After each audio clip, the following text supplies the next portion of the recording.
বেশিরভাগ সবাই এই ছোট্ট একটা বিষয়ে কিন্তু অনেক বড় ভুল করে ফেলে। একদম সিম্পল একটা কনসেপ্ট, কিন্তু তা সত্ত্বেও অনেকেই কিন্তু এই জিনিসটাকে বুঝতে পারে না। যেটা তোমরা এখানে দেখতে পাচ্ছ, বিকজ এবং বিকজ অফ এর ব্যবহারের ক্ষেত্রে খুবই সিম্পল একটা কনসেপ্ট এটা, কিন্তু সেক্ষেত্রে দেখা যায় অনেকেই ভুলটা করছে, কারণ কনসেপ্টটা ক্লিয়ার নয়। অনেকেই মনে করছে বিকজ এবং বিকজ অফ বোধহয় দুটোই সেম সেন্সে অ্যাপ্লাই হয়, কিন্তু তেমনটা তো নয়। ছোট্ট একটা ডিফারেন্স এখানে রয়েছে, সেটাই আজকে বোঝানোর জন্য আমি এই ভিডিওটা নিয়ে আসলাম। তবে তার আগে একটা সিম্পল লাইন তোমাদেরকে আমি বলবো, সেই লাইনটার সঠিক ট্রান্সলেশন তোমাদেরকে কমেন্ট সেকশনে জানাতে হবে। যদি একদম সঠিক তোমরা বলতে পারো, তাহলে যারা যারা সঠিক উত্তরটা দেবে তাদের নাম আমি আমার পরের ভিডিওতে শো করব। তো আজকে যে লাইনটা আমি তোমাদেরকে বলছি, লাইনটা ভালো করে শোনো। পরিস্থিতির কারণে সে হাসছিল, পরিস্থিতির কারণে সে হাসছিল। এই লাইনটাকে সঠিকভাবে ট্রান্সলেট করতে হবে এই বিকজ এবং বিকজ অফের মধ্যে কোনো একটার ব্যবহার করে। লাইন চেঞ্জ করা যাবে না, এরকম ধরনেরই সেন্স অনুযায়ী লাইনটা লিখতে হবে। তোমরা এই লাইনটা কিভাবে এমন করে লিখতে পারো যেখানে একদম অ্যাবসলিউটলি কারেক্ট হয়, সেটা তোমরা ভেবে নিয়ে লেখো। তবে তার আগে ভিডিওটাকে পুরোটা দেখে নাও, যাতে করে কোনো সমস্যা না হয়।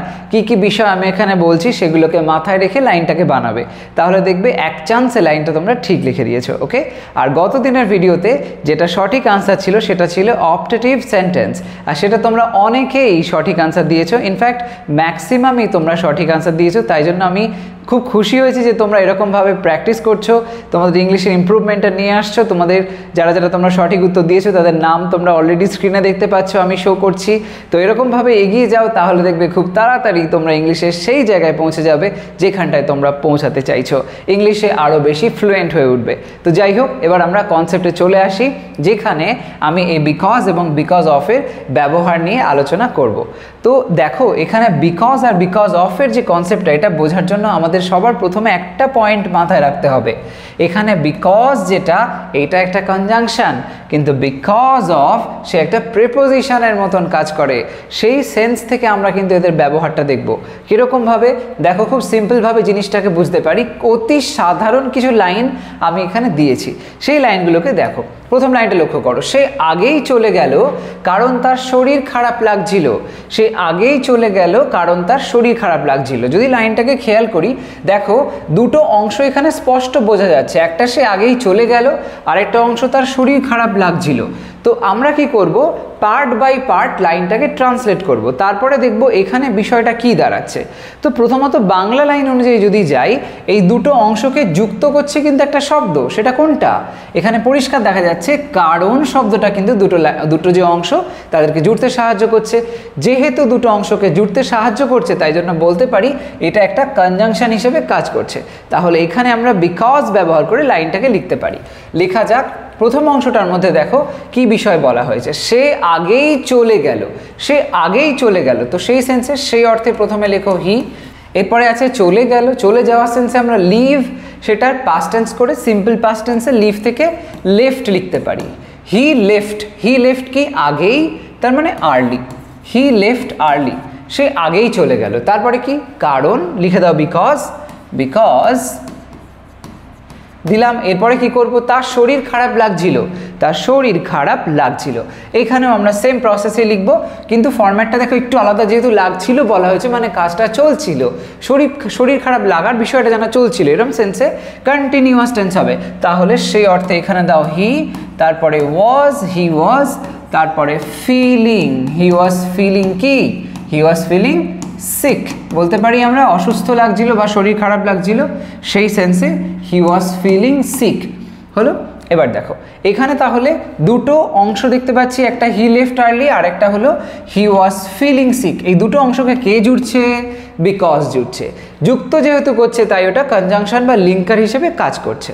এবার যদি আমরা পরের লাইনটা দেখি, যেটা কিনা ওই কনসেপ্টেরই থিওরি থেকে এসছে, সেম থিওরি অনুযায়ী কিন্তু আমরা লাইনটাকে বলছি, যেটা পরে বলা হয়েছে। সে আগেই চলে গেল তার অসুস্থতার কারণে। শেষের অংশটা খেয়াল করো, শেষের দিকে ওখানে বলা হয়েছিল তার শরীর খারাপ লাগছিল, এখানে সেটা বলা হয়েছে তার অসুস্থতার কারণে, এরকমভাবে বলা হয়েছে। বিষয়টা কিন্তু সেমই থাকলো, কিন্তু একটু ঘুরিয়ে দেওয়া হলো। এরকম ধরনের যেই অর্থ দেখতে পাচ্ছি, তখন দেখো দেখো দুটো অংশ কিন্তু ওইভাবে আমরা ভাগ করতে পারছি না। আগে যেরকম দুটো অংশ ভাগ করতে পারছিলাম, এখানে কি হচ্ছে? সেটা হচ্ছে না। যখন এরকম সেন্স থাকবে এবং প্রধানত যখন দেখবে এরকম কারণেই সেন্স আছে, তখন জানবে আমাদের সেখানে ব্যবহার করতে হবে বিকজ অফ। তাহলে সেই মতন লাইনটা লিখলে এইভাবে বলতে হবে, সেই আগেই চলে গেল। এই যে অংশটা প্রথমে যেরকম লিখেছি সেম লেখো, সেম, আলাদা কোনো ডিফারেন্স নেই এখানে, একইভাবে লিখে দাও। সে আগেই চলে গেল যেভাবে লিখলাম, হি লেফট আর্লি, একই বিষয়, ওই রকমভাবে লিখে দাও, হি লেফট আর্লি লিখে দিলাম। হি লেফট আর্লি লেখার পরে ওখানে ছিল বিকজ, এখানে লিখবো বিকজ অফ। ওটা ছিল জয়নার, দুটো আলাদা সেন্টেন্সের মধ্যে দুটো আলাদা ক্লজকে যুক্ত করছিল, এখানে সেটা হবে না। এখানে লিখবো আমরা বিকজ অফ, যেটা একটা প্রিপোজিশন হিসেবে কাজ করবে। আর প্রিপোজিশন কি করে? প্রিপোজিশন একটা নাউন বা প্রোনাউনের আগে বসে, এখানেও আমরা তাই দেখব। বিকজ অফ এর পরে একটা নাউন বা প্রোনাউন জাতীয় সেন্স বা নাউন ফ্রেজের কিছু একটা ব্যবহার মোটমাট এরম ধরনের কিছু একটা থাকবে। তো সেটা এখানে দেখতে পাবো। He left early because of কি? তার অসুস্থতার কারণে। কার অসুস্থতা? তার। তার মানে হি থেকে হিজ, তাই তো? তো সেটা লিখতে হবে হিজ।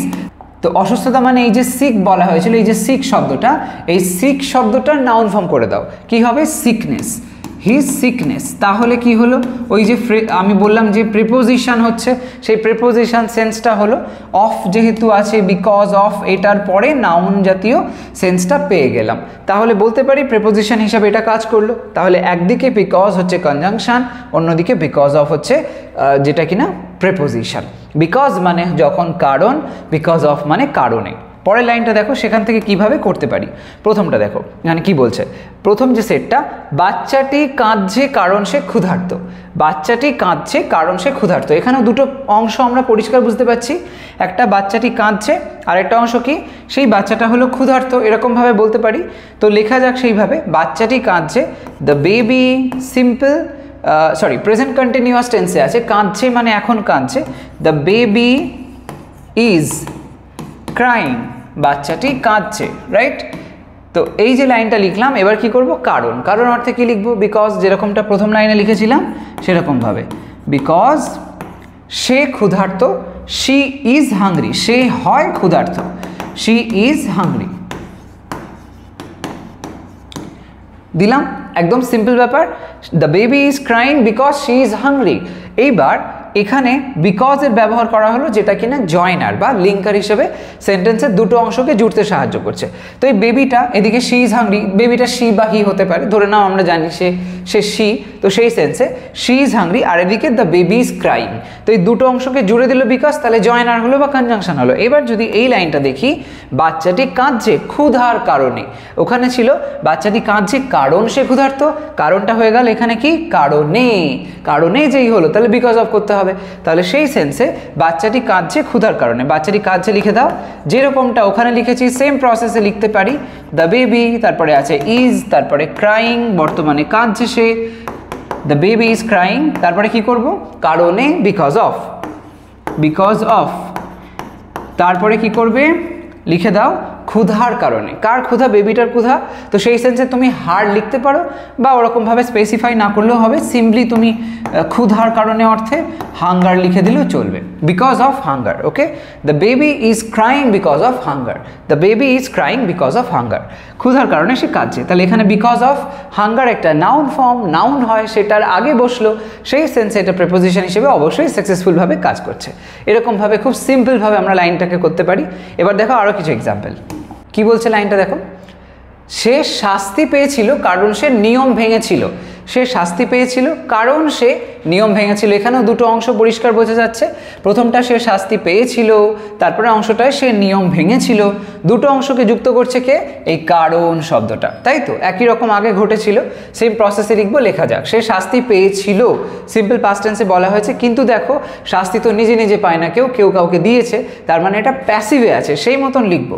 তো সেই অর্থে এখানে হি দিলাম, তারপরে সে পেয়েছিল প্যাসিভে করলে এরমভাবে লিখতে পারি যে হি গট পানিশড, সে শাস্তি পেয়েছিল, হি গট পানিশড দিলাম। তারপরে কি করব? কারণ সেন্সে লিখে দাও because he got punished because, তারপরে সে নিয়ম ভেঙেছিল, সে এখানে যেরকম লিখেছি সেম লিখে দাও, হি ভেঙেছিল মানে ব্রেক, সিম্পল পাস্ট টেন্স হয়ে যাবে ব্রোক, হি ব্রোক নিয়ম, দ্য রুলস বলতে পারি, হি ব্রোক দ্য রুলস হলো। তো এখানে জয়নার হিসেবে অবশ্যই বিকজ কাজ করলো, যে দুটো ক্লজকে যুক্ত করতে সাহায্য করলো। হি গট পানিশড একটা, আর একটা হি ব্রোক দ্য রুলস, এইটা। তো এইভাবে আমরা দেখতে পেলাম কনজাংশন হিসেবে কাজ করছে বিকজ, কারণ অর্থে। আবার যেই এই লাইনটাকে আমরা কারণে সেন্সে বলছি, তখন অবশ্যই কে আসবে? বিকজ অফ আসবে। সেটার ব্যবহারটা এখানে করতে হবে। সে শাস্তি পেয়েছিল, লেখা যাক হি গট, যেরকমটা ওখানে লিখেছি, আলাদা কিচ্ছু করার প্রয়োজন নেই, সেম ভাবে লিখতে পারি। হি গট পানিশড, সে শাস্তি পেয়েছিল, লিখলাম। এবার কি করব? কি জন্য পেয়েছিল? না, নিয়ম ভাঙার কারণে। এখানে লিখবো বিকজ অফ, আগে ছিল বিকজ, এখানে লিখবো বিকজ অফ। Because of. এবার বিকজ অফের পরে কি করতে হবে? বিকজ অফের পরে নাউন সেন্স আনতে হবে। নাউন কি হবে? বলা হয়েছে নিয়ম ভাঙার কারণে। তো শুধু নিয়ম যদি লিখে দিই, যদিও রুলস বলতে নিয়ম এটা একটা নাউন ফর্ম হচ্ছে, তাও সেটা লিখলে তো হবে না। কারণ কি, এখানে যদি রুলস লিখে দিই তাহলে তো মানেটাই পাল্টে গেল। নিয়মের কারণে তো আর সে শাস্তি পায়নি, নিয়ম ভাঙার কারণে শাস্তি পেয়েছে, তাহলে ভাঙা শব্দটা লিখতে হবে। এরকম সেন্সে আমায় করতে হবে ব্রেক শব্দের আইএনজি ফর্ম, তাহলে হয়ে যাবে ওই ভাঙার এই সেন্সটা চলে আসবে। He got punished because of breaking.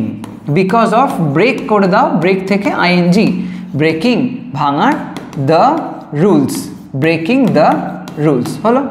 Because of breaking the rules, he got punished because of breaking the rules. এই যে বিকজ অফ এর পরে ব্রেকিং এর ব্যবহারটা দেখছো, এই যে আইএনজি সেন্সটা আসলো, যেহেতু অফের পরে আইএনজি আসছে, আর অফ এখানে বিকজ অফ সেন্সটা যেহেতু প্রিপোজিশন সেন্সে অ্যাপ্লাই হচ্ছে, ক্লিয়ারভাবে বুঝতে পারছি এইটা হয়েছে অবশ্যই একটা নাউন সেন্স, তার মানে এটা জেরান্ড হিসেবে কাজ করেছে।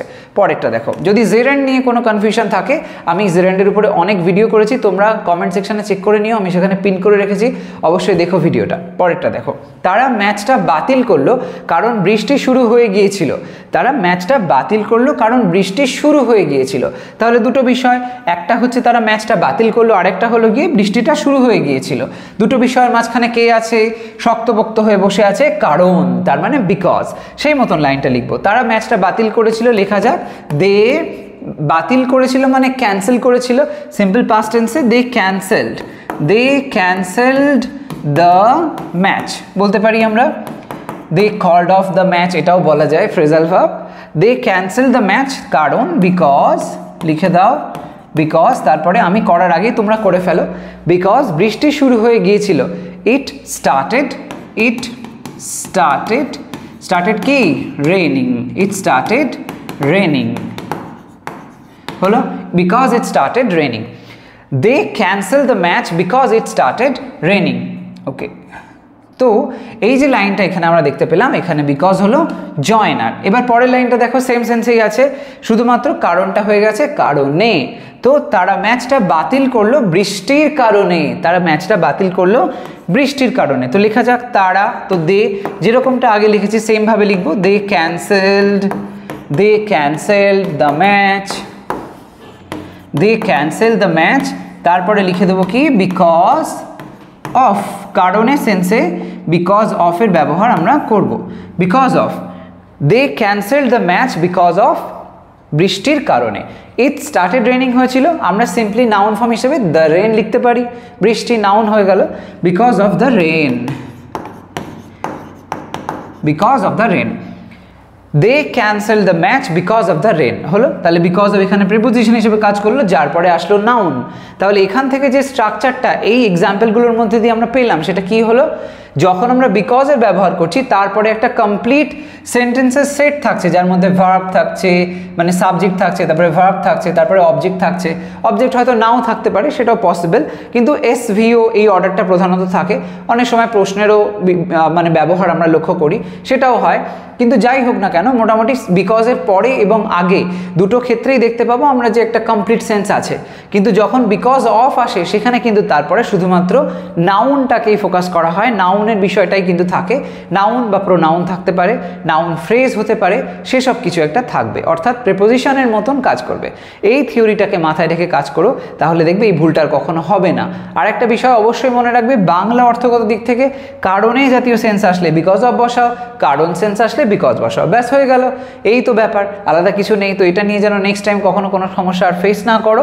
কোথাও কোনো প্রবলেম হলে কমেন্ট আমাকে জানিও, আমি ডেফিনেটলি সেটা ক্লিয়ার করে দেবো। আজকের ভিডিও এই পর্যন্তই থাকছে। যদি মনে হয় যে বেশ ইম্পর্টেন্ট ভিডিওটা ছিল। কিছু ইনফরমেশন পেলে তাহলে এটা লাইক করতে ভুলো না, শেয়ার করো, প্রচুর শেয়ার করো তোমার ফ্রেন্ডসের মধ্যে। চ্যানেলটা এখনো সাবস্ক্রাইব না করে থাকলে ডেফিনেটলি করে নাও, কারণ এই ধরনের ইনফরমেটিভ ভিডিওস তোমরা আমার চ্যানেল থেকে পেতেই থাকবে। আজ তবে আসি, সবাই ভালো থাকো, সুস্থ থাকো, বাই বাই।